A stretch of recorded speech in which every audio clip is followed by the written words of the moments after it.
Good evening student. आजचा जो आपला जो PYQ आहे तो आहे फायनान्शियल प्लॅनिंगच्या संबंधित. आता तो आपण पाहणार आहोत. Shivam Yadav bought a share face value किती दिली आपल्याला? फेस व्हॅल्यू दिली आपल्याला दिली आहे फेस व्हॅल्यू 15 किती आहे 9000.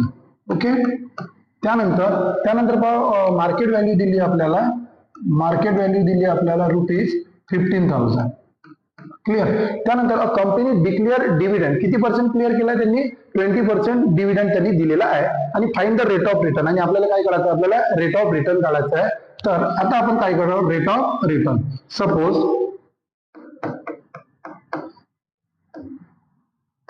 रेट ऑफ रिटर्न BX किती घेतला आपण? रेट ऑफ रिटर्न BX घेतला. ओके.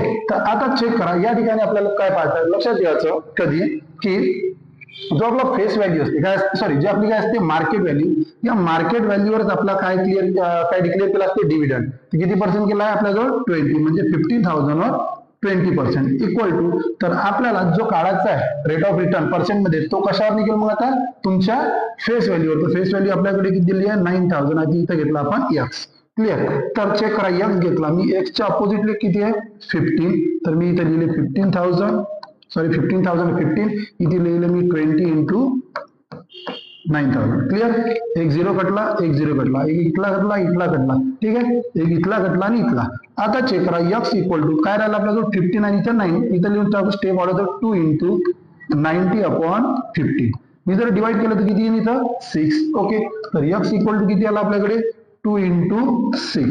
तर X इक्वल टू किती आला आपल्याकडे?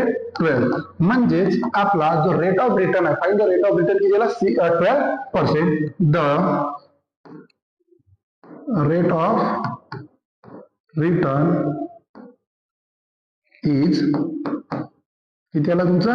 12%. रेट ऑफ रिटर्न 12% या ठिकाणी आलेला आहे. आणि या ठिकाणी आपला हा PYQ संपलेला आहे. थँक्यू.